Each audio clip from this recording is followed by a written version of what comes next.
저는 아주대 약대에서 나노의학학을 전공을 해서 가르치고 있었고요. 10여 년간 연구를 하다가 이걸 실제 의약품으로 개발하면 어떨까라는 생각을 해서 16년도에 교원 창업을 하게 돼서 현재 무진메디를 운영하고 있습니다. 이 나노 기술을 이용해서 바이오의 응용 연구를 할 수 있는 다양한 분야가 있는데 그걸 좀 소개를 하고 그 중에 저희가 집중적으로 하고 있는 분야에 대해 설명드리도록 하겠습니다. 일단 저희 회사 소개를 잠깐만 하면 저희가 16년도 6월 달에 저희가 아주대 산학협력단을 통해서 산단 통해서 저희 창업을 하게 됐고요. 현재 자본금은 이렇게 되어 있고 임직원 수는 25명으로 되어 있고 본점 주소지는 하남 미사에 위치하고 있습니다. 그래서 하남 미사에 저희가 오피스와 연구소와 그 다음에 GMP 생산을 위한 설비를 구축하고 있는 상황이고요.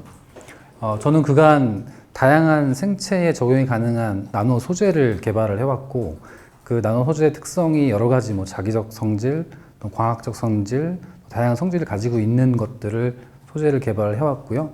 해서 다양한 세포라든지 암 조직이라든지 그런 쪽에 응용하는 연구를 진행을 해왔었습니다. 나노 물질이 굉장히 독특한 성질을 가지고 있어요. 그래서 어떤 성질이냐면 대부분은 어떤 나노 입자의 크기라든가 조성에 따라서 색깔을 이렇게 다양화를 할 수가 있어요. 그래서 특히 아래에 있는 거에서 UV를 쪼이면 위에 있는 색깔로 보여지는 거거든요. 그래서 실제 눈에 보이는 색깔은 이렇지만 UV를 쪼여주면 위와 같은 색깔을 보일 수가 있고요. 그래서 이런 경우 어떤 용도로 주로 사용하게 되냐면 아래에 있는 것처럼 이게 세포 하나하나에 해당이 되는데 세포 바깥쪽은 빨간색으로 세포 안쪽은 파란색으로 이렇게 컬러링을 할 수가 있습니다. 컬러링을 하는 주된 이유는 세포라는 게 잘 보이지 않는데 세포 안에 세포 소기관 같은 게 있는데 소기관을 이런 형광으로 태깅을 함으로 인해서 어디 위치하고 있는지 또 이게 어떻게 분화가 되는지 이런 연구를 할 수가 있습니다. 그렇게 하기 위해서는 일단 이 나노물질 자체가 세포의 독성을 보이면 안 되는 게 가장 큰 중요한 부분이겠죠.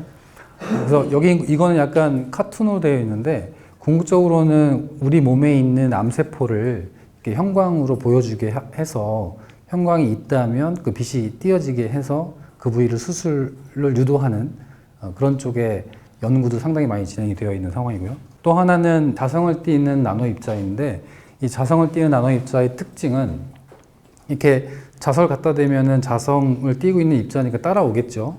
따라오는데 이 자성을 가하는 위치를 여기에 댔다가 또 반대에 되면 또 이쪽으로 움직일 거잖아요. 근데 이걸 굉장히 빠르게 움직이면 이게 회전을 하게 돼요. 회전을 하게 되면 이제 마찰력이 형성이 되고 그리고 열이 올라가게 되고 그래서 그 열에 의해서 세포를 죽일 수가 있습니다. 그래서 이걸 그 매그네틱 하이퍼서미아라고 표현을 하는데 자성을 가해서 교류 자석을 가해서 회전을 유도해서 온도를 올려서 세포를 죽이는 치료 방법도 현재는 독일에서는 이미 뇌암 환자를 대상으로 임상시험을 마친 상황이고 전 세계적으로는 아직은 초기 단계라고 할 수 있겠습니다. 저희는 이제 그러한 그 나노 성질을 띠는 물질을 다양하게 개발을 해서 바이오에 응용하는 연구를 하고 있고요. 나노 의약품이라고 표현하기도 하고 요즘은 그렇게 표현하면 나노 메디슨이라고 표현을 하는데 이 물질의 가장 큰 특징은 뭐냐면 이 그림에서 보시는 것처럼 일반적인 단백질이나 작은 분자들은 이게 세포 안에 침투하기가 굉장히 어렵습니다. 그래서 약을 개발했다 하더라도 그 약이 세포 안에 침투해야만 워킹할 수 있는 약이라면 이 약이 잘 안 들어가기 때문에 세포가 잘 안 죽는 문제가 있고요. 또는 요즘 고분자 마이크로 비드 같은 걸 많이 얘기를 하는데 이 비드 같은 경우에도 상당히 크기 때문에 세포 안에 들어갈 수가 없어요. 근데 이게 나노 입자화가 되면 세포 안에 침투를 상당히 원활하게 할 수가 있거든요. 그래서 세포 내에 전달하고자 하는 어떠한 물질, 그 물질이 의약품이든, 그러니까 케미칼 약물이든, 단백질이든, 유전자든 다 전달할 수가 있습니다. 그래서 실제 이렇게 나노 캐리어 역할을 하는 거를 개발을 해서 저희는 다양한 약물을 개발하는 거를 진행하고 있고요. 그 주된 원리는 여기 보시는 것처럼 세포 안의 흡입을 촉진시킬 수 있다. 굉장히 핫 이슈가 되고 있는 게 이제 mRNA 딜리버리 시스템인데요. 이게 그 일반인 분들, 그러니까 비전공자분들은 잘 모르셨던 mRNA가 잘 익숙하지가 않은 글자이긴 한데 불행인지 다행인지 코비드 19 때문에 코로나 백신이라는 게 나오게 됐고 코로나 백신이 대표적인 mRNA 백신이기 때문에 상당히 많은 사람들이 mRNA에 대해서 이제 인지를 하고 계십니다. 근데 이 mRNA가 굉장히 오래된 그런 그 물질이에요. 그 주요된 특징은 여기 보면 맨 처음에 나왔던 게 1961년도거든요. 그 이후에 mRNA에서 굉장히 많이 개발이 되고 발전이 되어 왔습니다. 현재까지도 계속 발전이 되고 있는 건데, 이게 그 mRNA의 가장 큰 장점은 뭐냐면, 저희가 어떤 단백질 의약품을 체내에 주사해서 체내에 도입을 하게 되죠. 그러면 이 단백질 의약품은 깨어지거나 배출이 되기 때문에 반복적인 투여를 해야만 되는 거죠. 근데 mRNA를 만약에 주사를 받게 되면 이 mRNA는 체내에서 해당 단백질을 계속 생산해낼 수 있는 능력이 해당이 됩니다. 그러면 반복 투여를 하지 않고 이 mRNA 한 번 투여로 더 이상 반복적인 투여를 하지 않는 장점이 있는 거죠. 그래서 이 mRNA를 체내에 또는 세포에 전달만 하기만 하면 그 세포는 그 특정한 단백질을 계속 생산해내기 때문에 가장 큰 장점이 있을 것이다 라고 해서 이제 개발을 하기 시작을 했고요. 근데 불행히도 뭐냐면 이 mRNA가 체내에 주사를 하게 되면 혈관 내에 있는 어떤 효소들 때문에 mRNA가 깨집니다. 깨지니까 이 mRNA가 주사가 돼서 체내에 어딘가가 들어가야만 이 어딘가에 들어간 세포에서 단백질을 계속 생산할 텐데 그게 안 되는 거죠. 그래서 그냥 이론적으로만 상당히 mRNA가 좋지만 실제 치료제가 나오기는 어렵겠다라는 게 현재까지의 트렌드였습니다. 근데 이걸 깬 게 대표적인 게 코로나 백신이었고요. 코로나 백신이 지금 제가 설명드렸던 것처럼 mRNA가 상당히 오래된 굉장히 좋은 툴임에도 불구하고 치료제가 나오지 못한 이유가 주사를 하면 깨지는 문제였고요. 다행히도 이 mRNA를 연구했던 보스턴 쪽에 있는 어떤 그 제약사가 바로 옆에 있는 그 어떤 회사하고 협력을 해서 빠르게 그 백신을 내놓았는데 그 내놓은 게 우리가 모더나 파이자 주사를 맞고 있는 LNP라고 하는 캐리어였습니다. 이 LNP가 리피드 나노파티클이라고 하는 NP가 나노파티클이거든요. 그러니까 결국 리피드라고 하는 그 컴파운드 조성되어 있는 나노파티클을 그냥 mRNA랑 빠르게 섞어서 투여를 한번 해봤더니 이 mRNA가 깨지지 않고 체내에 잘 흡수가 됐기 때문에 백신이 태어날 수 있었던 거였죠. 그러니까 결국 기존에 있는 mRNA의 안정성이 문제가 됐던 부분을 LNP라고 하는 것이 굉장히 잘 이걸 극복해냈고 또 이 팬데믹 효과 때문에 임상시험을 굉장히 빠르게 전 세계 인구를 대상으로 실시를 했던 계기가 됐죠. 이때 이제 주목할 만한 부분이 뭐냐면 이 LNP라고 하는 거에 대한 세이프티가 검증이 안 돼 있었어요. 이걸 하기 전에는. 이유는 LNP에 대한 필요성을 많이 못 느꼈기 때문에 임상시험이 굉장히 어려웠고 도선평가가 굉장히 어려웠습니다. 근데 다행이라고 얘기하면 안 힘들 것 같은데 코비드-19 때문에 이 LNP에 대한 캐리어에 대한 독성평가를 전 세계 인구를 대상으로 실시를 했던 게 가장 큰 점프업을 할 수 있었던 계기가 됐던 거고요. 그 이후에 이제 상당히 많은 제약사들이 본인들이 보유하고 있던 mRNA가 다 있었어요. 그 mRNA를 이용을 해서 이제 LNP를 도입을 해서 다양한 치료제를 개발하면 되지 않겠는가라고 하는 게 현재의 트렌드입니다. 그래서 이 mRNA는요, 상당히 많은 제약사들이 각자 자기만의 mRNA를 보유하고 있습니다. 이미 보유하고 있고요. 그러면 이제 LNP화되어 있는 회사와 협력을 해서 그 mRNA에 대한 치료제를 구현해내면 되는 거죠. 예. 현재는 그 단계에 있는 상황입니다. 근데 이 mRNA를 전달할 수 있는 방법이 크게 두 가지가 있어요. 하나는 바이러스를 이용하는 방식. 그 바이러스에다가 mRNA를 넣어서 바이러스를 사람한테 감염시켜가지고 mRNA를 전달하는 방식. 그걸 흔히 우리가 바이럴 벡터라고 표현을 하고요. 대표적인 게 아스트라제네카가 바이럴 벡터입니다. 근데 이거는 효과가 상당히 좋고, 효능도 상당히 좋고, 안전성도 검증이 되어 있습니다. 단점이 뭐냐면, 이게 바이러스잖아요. 바이러스는 우리 몸에 한 번 들어오게 되면 그 면역 반응이 생겨서 이 바이러스를 죽이는 항체가 몸에 형성이 됩니다. 그러니까 한 번, 두 번까지는 바이러스가 워킹을 하는데 세 번, 네 번부터는 워킹하지 않습니다. 그러니까 반복 투여가 굉장히 제한적이다라고 하는 게 이게 가장 큰 문제점이었고요. 근데 이걸 극복하기 위한 게 이제 모더나 파이저처럼 LNP를 이용한 mRNA 전달체. 이거는 이 LNP가 우리 몸에 면역 반응을 잘 일으키지 않는 구조물로 되어 있기 때문에 반복 투여가 가능하고 필요하면 3번, 4번, 5번 반복 투여를 할 수가 있는 겁니다. 그래서 이런 장점이 있기 때문에 현재는 굉장히 많은 mRNA 전달체로 사용되는 게 바이러스를 쓰지 않고 LNP를 사용해서 쓰려고 하는 게 현재 지금의 트렌드가 되겠습니다.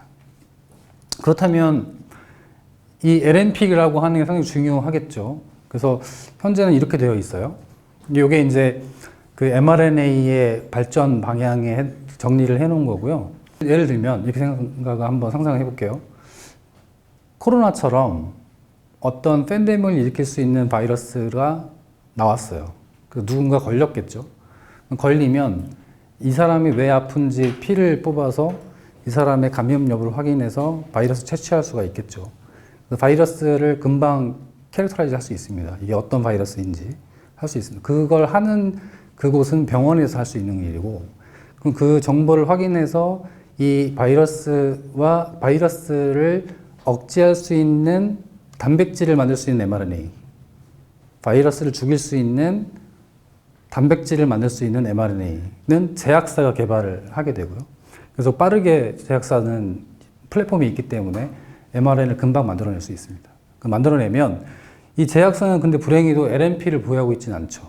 그래서 제약사는 빠르게 LNP 제조회사에 보내서 LNP 제조회사가 빠르게 포뮬레이션을 해서 어떤 주사가 가능한 형태로 제품을 만들어내야 되는 시스템이죠.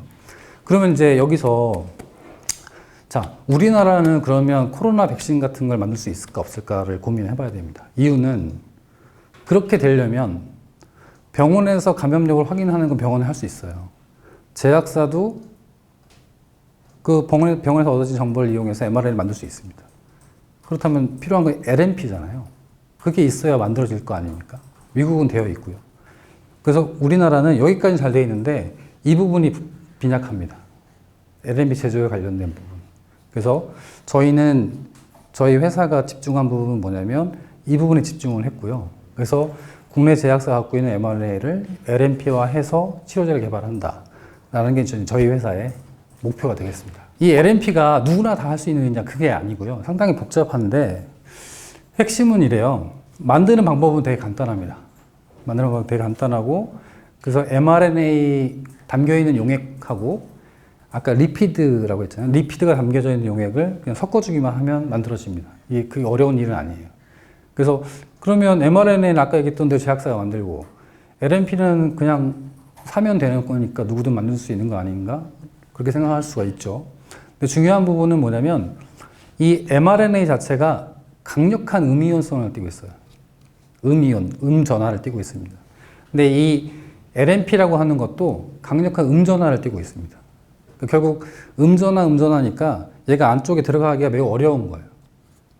그냥은 들어가지 않습니다. 탑재가 잘 안 되는 거죠.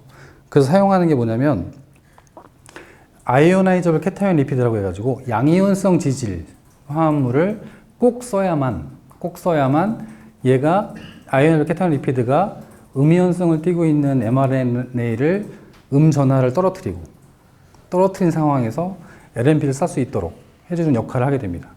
그러니까 결국 아이오나이저블 케타이온 리피드가 굉장히 중요하겠죠? 그죠? 근데 이거는 그냥 우리가 흔히 얘기하는 어떤 지질 화합물이고요.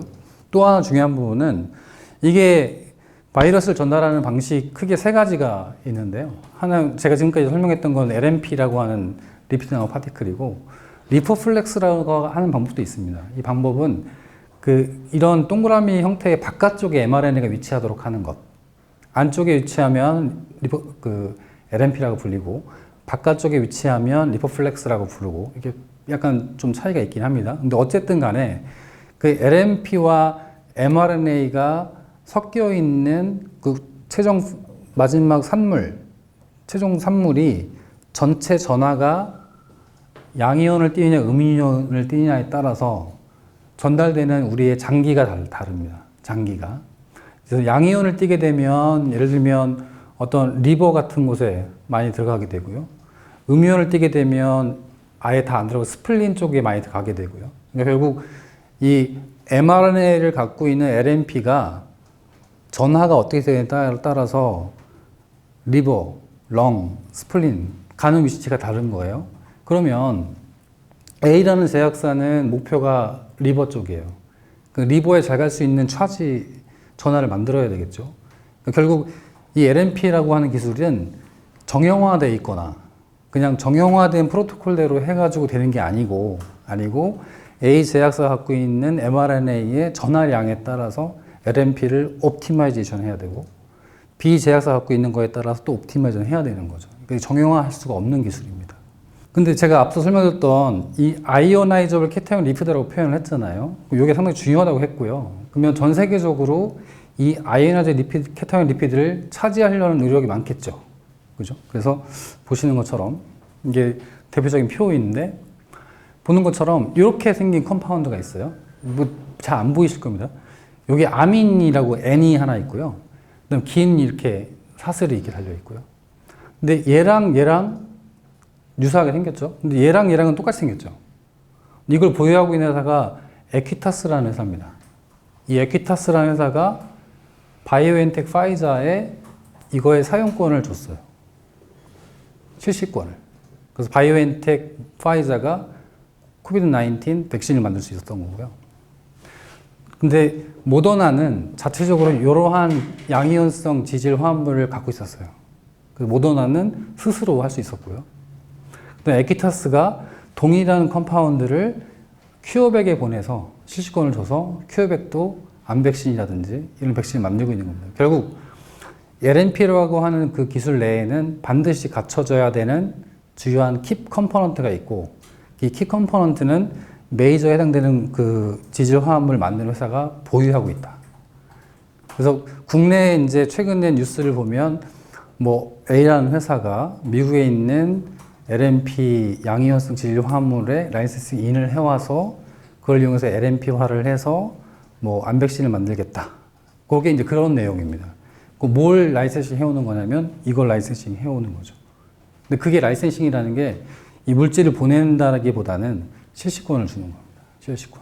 그래서 이들 회사에 제가 특허를 한번 쭉 모니터링 한번 한 적이 있었는데 굉장히 브로드하게 돼 있어요. 보시는 것처럼 여러분은 이 화합물과 이 화합물이 크게 막 다르다고 보여지네요. 그냥 사슬의 위치가 다 다르다? 뭐 이 정도밖에 안 보이잖아요. 그래서 특허는 굉장히 브로드하게 걸려 있어요. 이 아민이라고 하는 핵심 그 케미컬 펑셔널 그룹 주변으로 R1, R2, R3 이런 식으로 돼 있거든요. 결국 이건 되게 특허 분쟁이 심할 걸로 예측이 되죠. 그래서 제가 그 이제 분석을 대충 해놓은 건데 상당히 많은 아이오나이저블 케타이온 리피드가 있고 이거에 대해서 소유권이 각각 회사가 다르고 그 회사들이 갖고 있는 특허의 특성을 보면 이런 식으로 브로드하게 아민의 R1, R2 이런 식으로 돼 있기 때문에 R1, R2는 모든 알킬 체인 이런 식으로 돼 있어요. 근데 상당히 특허 분쟁이 심하게 생겼죠.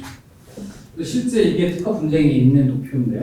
보시는 것처럼 모든 바이오엔텍 파이자한테 준 제네란트 아비터스라고 하는 것이 모더나하고 분쟁을 하고 있고 이들끼리도 분쟁을 하고 있고 이들끼리 서로 합병해 가면서 분쟁하고 있고 이런 상황입니다. 그리고 이 mRNA 음이온성을 띠는 mRNA를 LNP화하기 위해서 키 컴포넌트가 알려져 있는 아이오나이저블 리피드 케타이온 리피드가 특허가 굉장히 강하게 걸려 있고 그 특허가 갖고 있는 회사가 mRNA를 이용한 LNP를 이용한 mRNA 치료제에 대한 핵심을 갖고 있다 이렇게 평가를 하고 있는 겁니다. 실제 트렌드가 많이 변화가 됐는데 LNP 코비드-19 이후의 현재 상황인 것, 시장 상황인 거예요. 바이오 시장 상황이 기존에 있는 유전자 치료제 회사 굉장히 많았습니다. 근데 유전자 치료제라고 하는 건 흔히 얘기하는 우리가 뭐 siRNA, 뭐 shRNA, 뭐 마이크론 이런 건데 이 유전자가 체내에 전달되기가 매우 어려워요. 아까 얘기했던 대로 체내 주사하면 깨지는 게 문제이기 때문에 그러니까 이제는 LNP라는 기술이 나와 있기 때문에 그걸 이용한 치료제 개발하려는 굉장히 많은 움직임이 있고요. 또 하나는 단백질 치료제도. 이게 단백질이라고 하는 것도 유전자와 마찬가지로 체내 주사를 하게 되면 단백질에 대한 항체가 형성이 되고 그 단백질이 깨집니다.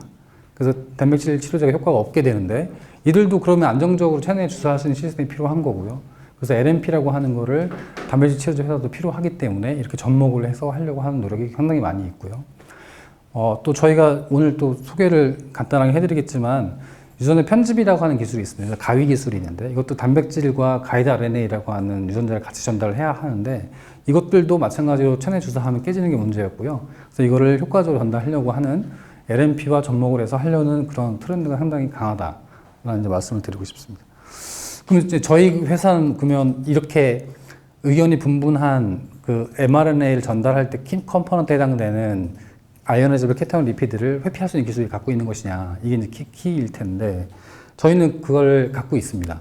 그래서 저희는 아이오나이즈블 케톤 리피드를 사용하지 않고도 mRNA를 LNP 내부에 탑재를 할 수 있는 고유 기술을 갖고 있거든요. 근데 그건 현재 출원을 해놨고 심사 중에 있기 때문에 제가 내용은 오픈하기는 좀 어려운 부분이 있고요. 그래서 하지만 그냥 대략적으로 그 아이오나이즈블 케톤 리피드를 전혀 사용하지 않고도 음이온성의 mRNA를 음이온성의 LNP 내부에 잘 탑재할 수가 있다라는 부분입니다. 지금까지는 mRNA 치료제를 위한 LNP에 대한 설명을 좀 드렸고요. 이제부터는 그럼 LNP를 이용한 mRNA가 아니고 케미칼 약물들인데 이 케미칼이 수용성이 아니고 지용성이라 주사가 불가능한 케미칼. 그래서 먹어야만 되는 케미칼을 효과적으로 LNP화해서 잘 전달될 수 있도록 개발한 예를 설명드리도록 하겠습니다. 일단 저희가 집중한 부분은 탈모 치료제라고 하는 걸 집중을 했고요. 탈모 치료제는 시장이 굉장히 크죠. 근데 여기 파란색 박스 잘 보이실지 모르겠는데 여기 써 있는 말은 뭐라고 써 있냐면 나와 있는 모든 약의 99%는 효과가 없다 이렇게 써 있습니다. 그러니까 상당히 아이러니한 부분이죠. 그래서 그리고 우리가 얘기하고 있는 탈모라고 하는 현상은 크게 두 가지로 분류를 할 수 있어요. 하나는 원형 탈모, 하나는 남성형 탈모. 근데 원형 탈모는 그 특징은 뭐냐면 이게 500원대 동전 모양으로 생기게 되고요. 근데 이게 여기저기 생깁니다. 그래서 앞뒤 위치를 구분하지 않고 생기는 게 원형 탈모이고 주된 원인은 스트레스, 흡연 뭐 이런 게 대부분 환경적 요인 때문에 생기는 거고요. 남성형 탈모는 탈모가 생기는 부위가 명확합니다. 이마 위로부터 생기는 게 남성형 탈모이고요. 그 다음에 남성형 탈모의 주된 원인은 유전적입니다. 유전적이고 주된 원인은 이 두피 쪽에 있는 특별한 효소 때문에 생겨요. 그 특별한 효소가 유전적으로 많은 사람은 많아요. 그 대대로 여기에. 예, 그분들은 언젠가는 탈모가 일어나는 거죠. 그게 남성형 탈모입니다. 그거에 대한 메커니즘이 이건데요. 그러니까 테스토스테론이라는 호르몬은 남성은 다 생산해내고 있는 호르몬이죠. 근데 이 테스토스테론이 5알파 리덕타제라는 효소를 만나게 되면 DHT라고 하는 호르몬으로 바뀌게 되고요. 이 DHT는 호르몬 자체가 강력한 호르몬으로 모낭세포를 죽이는 역할을 합니다. 그러니까 결국 이 엔자임 효소가 없으면 얘가 안 생길 거고, 그럼 테스토스테론이 있다 하더라도 얘가 안 생기니까 탈모는 안 일어나는 거잖아요. 그래서 이 리덕타제라고 하는 이 황환 효소가 유전적으로 여기에 많은 사람들이 남성형 탈모다 이렇게 생각하시면 되겠고요. 여기 보면 프로페시 아보다트라는 케미칼 약물들이 있어요. 근데 여기 보면 육각형, 오각형이 생겼죠. 얘를 테스토스테론도 육각형, 오각형이 생겼잖아요. 두 개 비슷하게 생겼죠. 얘가 얘를 만나서 얘가 형성이 되는데 얘를 투여해서 얘가 얘를 대신 만나서 얘가 안 생기도록 막아주는 이니비터, 방어제입니다. 그래서 이거는 상당히 효과가 좋은 걸로 알려져 있고요. 그 다음에 이게 아까 제가 얘기한 것처럼 물에 녹지 않기 때문에 경구로 투여를 합니다. 근데 우리가 경구 투여하면 그 메커니즘을 이해하셔야 되는데 경구를 투여해서 위를 지나서 장으로 가잖아요. 장에서 흡수가 일어나면 바로 간으로 갑니다. 간으로 간 다음에 심장으로 가고요. 간 다음에 온몸에 쭉 퍼지면서 여러 장기로 가게 되겠죠. 그렇게 퍼져가서 간 위치가 두피여야 하는 거예요. 그래야만 효과가 있는 거죠. 그죠? 근데 그러다 보니까 이게 두피로 가는 그 약물의 농도가 너무 낮아서 매일 먹어야 하고요. 매일 먹고 그 약 농도를 두피에 유지를 해야만 이게 탈모 억제 효과가 있고요. 근데 불행히도 뭐냐면 이 슬라이드 너무 길게 얘기하면 안 되는데 리덕타제라는 이 효소가 두피에만 있으면 상관이 없는데 리버나 스플린 쪽에도 있습니다. 그렇다면 경구 투여하는 약은 반드시 리버랑 스플린에 영향을 미치겠죠. 그로 인한 부작용이 이제 이렇게 기사화가 돼서 알려져 있는 게 가장 큰 문제다 얘기를 하고 있고요. 저희는 이걸 그러면 이렇게 경구 투여해야만 하는 약을 꼭 경구 투여하지 말고 직접 이 머리 쪽에 다이렉트로 넣어주면 좋지 않을까라고 생각을 해서 이제 개발을 하게 된 겁니다. 제가 개발한 거는 이런 메커니즘인데요. 마이크로 버블이라는 게 있습니다. 공기방울. 근데 이게 이 공기방울이 1 마이크로미터 크기 해당되는, 그래서 마이크로 버블이라고 표현을 하고요. 이 마이크로 버블은 잘 안 깨집니다. 안 깨지고요. 근데 다만 언제 깨지냐면 외부에서 초음파를 가해줄 때만 깨져요. 근데 외부에 초음파를 가해줄 때 깨질 때 그냥 깨지지 않고 깨지면서 주변에 있는 세포에 구멍을 이렇게 뚫어줍니다.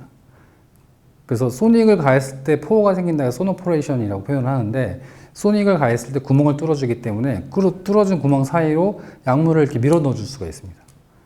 저희는 이제 그런 효과를 이용을 해서 머리 쪽으로 그러니까 그러니까 피부 쪽으로 약물을 전달하는 게 매우 어려운 일이거든요. 그래서 쉽게 전달이 안 됩니다. 바른다고 해서 전달이 안 되는데, 이거를 마이크로 버블이라고 하는 전달체를 이용을 해서 LNP화된 약물을 잘 전달하는 게 주 목적이 되겠습니다.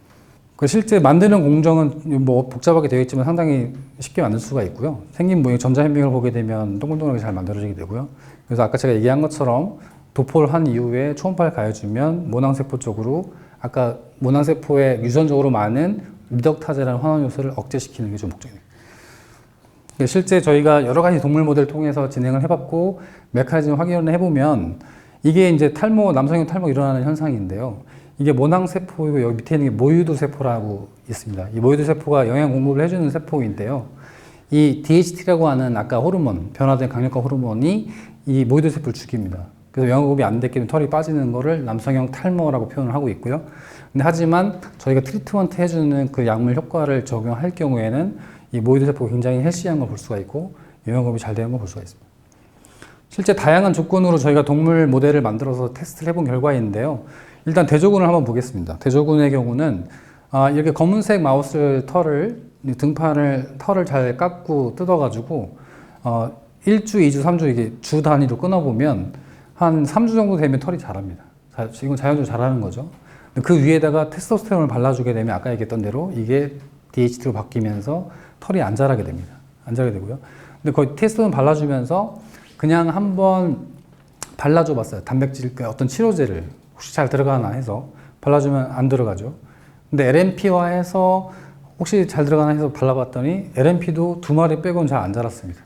근데 하지만 마이크로 버블처럼 LNP 더하기 마이크로 버블 그래서 초음파를 딱 가해주게 되면 얘네보다는 좀 느리긴 하지만 1주, 2주, 3주, 4주, 5주부터는 자라기 시작을 했고요. 7주, 8주 정도는 많이 자랐습니다. 상당히 잘 자랐다는 걸 확인을 할 수 있었고, 그때 이 동물의 표피를 뜯어가지고 모낭세포의 헬시니스를 저희가 측정할 수 있는데, 측정해보면 컨트롤 대비해서 넣어준 양성분이 상당히 스트롱하게 모낭이 잘 자라고 있다는 걸 확인할 수 있습니다. 결국 이걸로 저희가 효력 평가를 동물 모델에서 해봤는데 결과는 이렇게 나와 있습니다. 이거 뭐냐면 약을 마우스에 먹였어요. 먹이고 표피 쪽에 그 약물이 얼마나 갔는지를 재보면 이 정도, 굉장히 낮은 농도로 가 있고요. 근데 먹이지 않고 저희가 발라준 저희 캐리어로 했을 때 초음파를 가해주고 하게 되면 표피 쪽에 가는 약물은 이거 대비 굉장히 높은 농도로 가는 걸 볼 수가 있고요. 그때의 비율은 대략 한 20배 정도 높다라고 볼 수 있겠고요. 근데 또 중요한 건 뭐냐면, 그러면 약을 먹었을 때 아까 얘기했지만 흡수가 일어나서 혈중에 그 약의 농도가 올라갈 거 아니에요. 그래서 먹이고 나면 혈중의 농도가 급격하게 올라가는 걸 볼 수가 있고요. 그다음에 도포를 하는 경우에는 혈중 농도가 안 올라가는 걸 볼 수가 있습니다. 그 비율은 거의 한 100분의 1 수준이고요. 결국 이 얘기는 뭐냐면 그 약물의 농도를 표피로 전달할 수 있는 효율은 20배가 높고 혈중에 전달되는 농도는 100분의 1로 낮다라는 뜻이고요. 이럴 경우에는 우리가 예측할 수 있는 게 뭐냐면 부작용은 100분의 1로 적고 효능은 20배가 높지 않을까라는 게 동물 모델의 결과이고요. 근데 이게 불행인지 다행인지 저희만의 아이디어는 아니고요. 유사한 제품이 나와 있습니다. 알미랄이라고 하는 회사가 만든 핀주베라는 약물이 있고요. 피나스테라이드라고 하는 그 먹는 약물을 스프레이 제형으로 만든 거예요. 그래서 여기 보면 깔때기 모양이 이렇게 있는데 이 약을 여기다 꼽아서 뿌리게 돼 있습니다. 이 깔때기 머리에 쓰고 뿌려서 도포를 하는 조건인데 이들의 임상 결과가 이미 나와 있어요. 저희랑 매우 유사하게 부작용은 100분의 1 감소. 저희가 유사합니다. 근데 하지만 효능은 먹는 거 약물하고 유사. 나쁘지 않죠. 그러니까 먹는 걸 이제 도포만 하면 된다는 거죠. 그러니까 나쁘지 않습니다. 부작용도 없고요. 괜찮다고 보여지는데 문제는 어떤 그 효용성인데 매일 해야 하고요. 그 다음에 한 번 할 때 6시간에서 8시간 유지. 이게 여러분 상상해 보면요. 하루에 도포를 하고 6시간 유지한다는 거는 매우 어려운 일이거든요. 누웠을 때도 되게 어려울 거고. 그러니까 이게 상당히 좋으나 이게 전달하는 방식에 문제가 있다고 보여지고요. 근데 저희의 경우는 비교를 직접 해보면 저희는 부작용은 유사합니다. 근데 효능이 저희가 20배가 높죠. 그래서 저희는 예측컨대 주 1, 2회 정도 예측하고 있고요. 그 다음에 저희가 초음파를 가해서 트리트 해주는데 3분밖에 안 걸립니다. 결국 6시간을 기다릴 필요가 없고 3분만 해서 전달해내고 워시아웃 하면 된다. 그래서 훨씬 효용성이 좋을 거로 판단하고 있는데 이 핀주베라는 제품을 내년 상반기에 국내에 출시 예정 보령제약이 런칭을 해왔습니다. 저희도 마찬가지로 제가 개발을 완료해서 시판할 수 있는 단계가 내년인데 내년에 저희가 중견 제약사로 판권을 이전을 해서 판매를 진행하려고 했습니다. 그러니까 저희가 유전자 편집이라고 하는 기술이 있어요. 이것도 오래 걸릴 것 같은데 있는데 빠르게 하겠습니다. 일단 유전자를 잘라내는 기술이에요. 근데 유전자를 왜 자르냐면 어떤 세포가 유전적인 변이가 생겼기 때문에 이 변이 생긴 걸 고치기 위해서 자르는데 자를 때 필요한 건 딱 두 가지. 하나는 자르는 역할을 하는 단백질이 필요하고요. 가위 역할. 그러면 이 유전자 가위가 어디를 가서 자를지 결정할 수 있는 가이드 해주는 유전자, 가이드 RNA가 필요합니다. 녹색의 가이드 RNA. 이 가이드 RNA와 이 단백질만 있으면 어떠한 유전자도 자를 수가 있습니다. 그래서 이 가이드 RNA를 달리하면 이렇게 유전자 중에 어느 부위를 자를지를 결정할 수가 있습니다. 네. 그래서 그런 기술이고 상당히 좋은 기술이고요. 유망한 기술이고 유전적인 질환을 치료할 수 있는 유일한 방법이다 평가하고 있고요. 현재 적용할 수 있는 가능 질환은 암, 기타 등등. 그래서 대표적인 기업으로는 에디타스가 미국 동부에 있는 MIT 하버드 컨소시엄에 있는 회사고요. 크리스퍼 테라피 회사라든가 인텔리아는 미국 서부 쪽에 버클리 쪽을 통해 스피노프한 회사가 되겠고요. 대표적으로 그 노벨 화학상을 받았던 도우드나 그룹이 만들었던 회사라고 보시면 되겠고, 국내에는 툴젠이라는 회사가 존재하게 됩니다. 그럼 4개의 회사가 갖고 있는 고유 기술은 뭐냐? 이 가위, 단백질 가위에 대한 소유를 갖고 있습니다. 어느 회사가? 모르겠어요. 그것도 분쟁을 하고 있습니다. 서로 자기네가 먼저 했다 이렇게 하고 있는데 그걸 정리를 해놓긴 했는데 이건 그냥 넘어가도록 하겠습니다. 근데 문제는 뭐냐면 이 단백질과 가이드 RNA만 있으면 유전 질환을 치료할 수가 있잖아요. 근데 유전 질환 중에 뭐가 있냐면 태어날 때부터 실명인 질환이 있습니다. 아기가 태어날 때 누리 실명이에요. 그 유전 질환인데 치료 방법은 없죠. 근데 이 유전자 가위를 직접 안구에 주사를 해서 전달을 해서 치료하고 있는 거를 현재 임상시험을 하고 있습니다. 치료가 되면, 완료가 되면 상당히 진짜 센세이션 하겠죠. 근데 이건 가능한 이유는 이건 전달체가 필요 없어요. 안구의 경우는 유일한 우리 그 신체 기구 중에 직접 주사가 가능한, 몸은 직접 주사 안 되고요. 그래서 안구는 직접 주사가 가능하죠. 근데 하지만 우리 몸에 예를 들어 암을 대상으로 한다든지 이런 경우에는 혈관으로 주사를 해야만 할 텐데 혈관 주사 할 경우에 혈관에 있는 모든 효소들을 다 거쳐서 지나가야 되잖아요. 그럼 그때 다 깨진다는 거죠. 그래서 많은 그 사람들이 이 크리스퍼라고 하는 유전자 가위 기술은 매우 파워풀하나 전달이 굉장히 어렵다. 이걸 전달할 수 있는 기술이 여기 택배 차량의 크리스퍼 딜리버리 이렇게 표현되어 있는데 잘 어딘가에 전달하는 이 캐리어가 매우 중요하다라는 게 주요 관심사가 됐고요. 그래서 예측컨대 다양한 그중에 LNP도 주요 화합물 중에 하나인데 그걸 이용해서 꼭 해야 한다라는 게 이제 이 리뷰였고요. 현재 유일하게 전 세계적으로 딱 한 건이 주사형의 유전자 가위 치료제를 개발하고 있는데 그게 인텔리아라는 회사이고요. 이 회사가 간 질환을 대상으로 하는 혈관에 주사해서 전달하는 방식을 선택을 하고 있고 이들이 사용한 유일한 캐리어가 LNP 형태의 전달체가 되겠습니다. 저희가 빠르게 넘어가겠습니다. 저희는 어쨌든 위에 있는 인텔리아는 간 질환을 대상으로 하는 주사제를 개발하고 있는 거고요. 저희는 주사를 할 수 있는 암 질환을 대상을 하고 있어요. 그래서 암 질환 중에 암 치료제가 상당히 많이 나와 있잖아요. 근데 암 치료제 중에 암 치료제가 적용이 안 되는 암들이 있어요. 뭐 대장암, 췌장암 중에 어떤 유전적 변이 때문에 치료가 안 되는 암들이 있거든요. 그 암들을 대상으로 저희가 치료제를 개발하기 시작을 했고요. 많은 데이터가 있지만 제가 설명은 넘어가도록 하겠습니다. 어쨌든 상당히 치료 효과가 동물 모델에서는 좋았고요. 그래서 관련된 거는 저희가 논문 보고를 통해 검증을 받은 바가 있고요. 췌장암도 마찬가지로 발병률은 9위지만 사망률이 1위 해당이 되고요. 오른쪽에 보인 gemcitab이라는 케미칼 약물이 약물로 쓰고 있지만 이 약이 적용이 안 되는 환자군이 있어요. 그 환자군은 2개의 유전자가 변이가 일어난 암 환자의 경우는 췌장암이 이 약물을 투여를 해도 의미가 없습니다. 그래서 상당히 사망률이 높은 건데 저희가 LNP 기술을 이용을 해서 2개의 유전자 부위를 동시에 편집을 해서 잘라내거나 교체를 해서 저희가 암 치료 효과를 확인한 바가 있었고요. 넘어가겠습니다. 시간이 많이 없어서. 어쨌든 저희가 트리트먼트한 마우스, 그러니까 동물 모델에서 저희가 트리트먼트한 군은 암이 자라지 않았지만 나머지 대부분 암이 자란 걸 볼 수가 있습니다. 저희 회사는 단기, 중기, 장기적인 전략으로 가져가고 있어요. 단기적인 전략은 아무것도 안 하고요.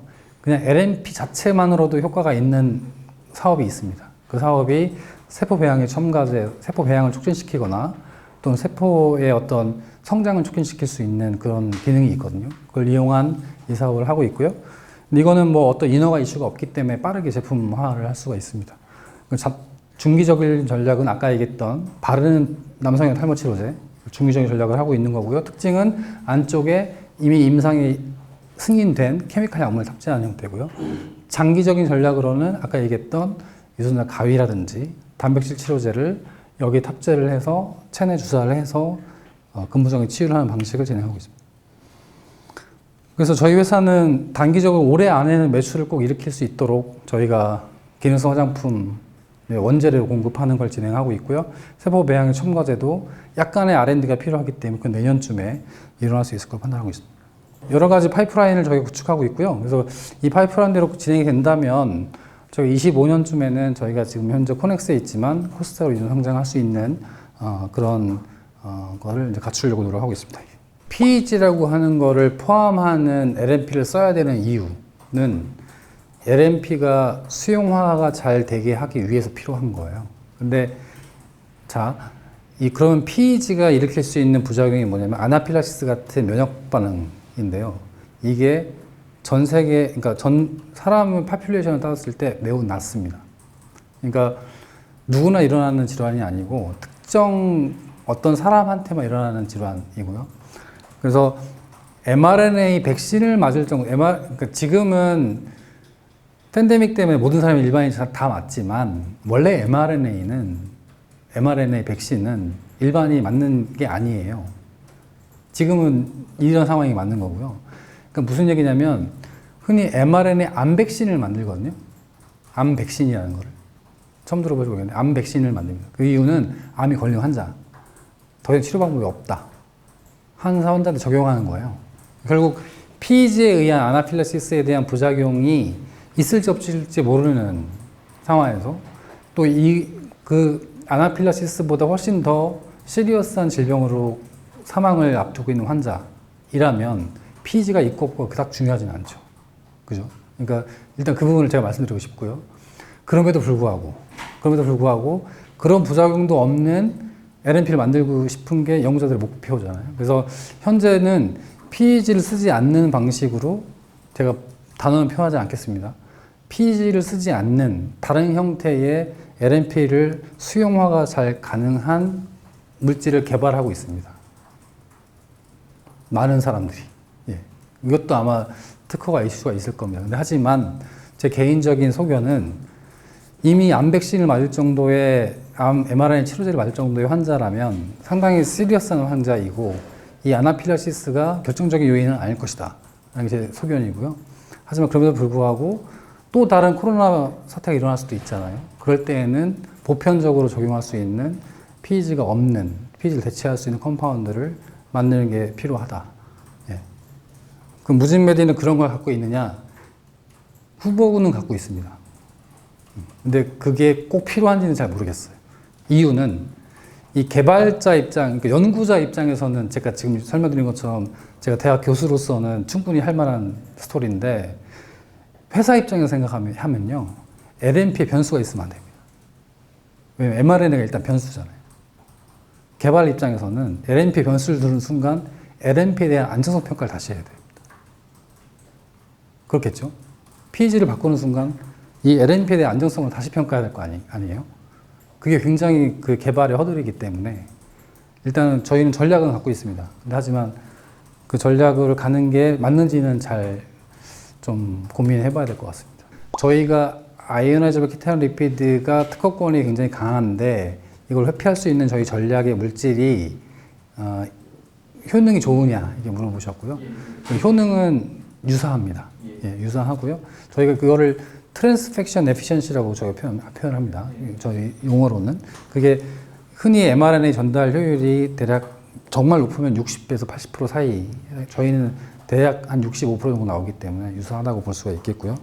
그 다음에 그러면 그 사용하는 그 물질 자체가 신물질일 텐데 그게 그럼 독성 평가 이슈도 해야 되고 상당히 복잡하지 않겠느냐라고 이제 하신 거잖아요. 그런 것도 있고 뭐 기존에 이제 특허권이 이렇게 복잡하잖아요. 네. 그거에는 완전히 회피가 되는. 완전히 그러니까 물질 자체가 다른 겁니다. 그러니까 저희가 사용하는 그 mRNA를 탑재할 수 있는 유도할 수 있는 물질이 이런 컴파운드를 쓰지 않습니다. 케미칼을 쓰지 않고 그러니까 스몰 몰리큘을 사용하는데 그 스몰 몰리큘 자체가 천연물입니다. 네, 내추럴 프로덕트입니다. 그래서 우리 몸도 나오는 스몰 펩타이드 종류인데요. 예, 이제 특허권이 있기 때문에 제가 표현을 못해요. 예. 근데 그게 우리 몸에도 있는 물질이기 때문에 그게 우리 몸에서 나오는 물질은 특허를 걸 수 없잖아요. 예, 하지만 컨셉은 걸 수가 있습니다. 예, 그렇게 돼 있다고 설명드릴 수 있겠고. 그러니까 저희가 벤처 회사잖아요. 저희가 실제 mRNA 치료제를 협력을 해서 개발해서 그 제품 생산해서 임상 다 해서 할 여력이 없습니다. 그러니까 저희는 거기에 대한 피저빌리티만 확인을 하고 그 피저빌 확인된 거를 기술 이전을 통해서 그걸 충분히 구현 가능한 제약사에 넘겨서 그 제약사가 임상 2상, 3상을 끌고 가도록 하는 게 주 목적이 되겠습니다. 첫 번째 질문은 이게 왜 효능이 좋은 메커니즘을 여쭤보셨고요. 그게 제가 설명을 대충 넘어갔는데요. 그러니까 이게 마이크로 버블이라고 하는 구조체가 도포를 해가지고 이렇게 도포를 해서 모낭세포가 이 안쪽에 있는데 이게 여기 털이 나 있는 자리에 비어 있는 자리죠. 이쪽으로 이렇게 스며 들어가게 되면 약물이 이 모낭세포 옆에 위치하게 돼요. 근데 문제는 이 모낭세포 안에 들어갈 수는 없어요. 잘 안 들어가거든요. 그래서 초음파를 가해주게 되면 이 마이크로 버블 공기방울이 깨집니다. 초음파 가할 때만. 근데 깨질 때 그냥 깨지지 않고 제가 아까 빠르게 설명했지만 옆에 있는 세포에 구멍을 뚫어줍니다. 그래서 소노포레이션 이펙트라고 부르는데요. 구멍을 뚫어주는 그 사이로 전달하고자 하는 약물을 밀어넣을 수가 있거든요. 그것 때문에 전달 효과가 좋은 거고요. 근데 두 번째 질문하신 부분은 이거를 그러면 개발을 완료한 이후에 이걸 판매할 수 있는 판권 계약이 중견 제약사 지금 어느 정도 얘기가 진행 중인 거예요? 예, 그게 이제 저희가 제약사한테 약간 리딩을 하려면 저희가 마무리해야 되는 단계가 임상시험입니다. 예, 그래서 도포형, 제형의 경우는 임상시험이 매우 간단해요. 기간도 짧고. 그래서 만약 이거를 임상시험을 안 하고 제약사한테 넘기게 되면 저희가 굉장히 안 좋은 조건으로 딜을 하게 되는 위치에 있는 거고요. 그러니까 임상시험을 마무리하고 그 결과와 함께 제약사한테 하려고 하고 있고요. 그거는 라이센싱 아웃이고요. 근데 저희가 아까 하남에다가 GMP 설비가 있다고 말씀드렸잖아요. 그게 이거 생산용 GMP거든요. 저희는 그 생산을 돌려야 됩니다.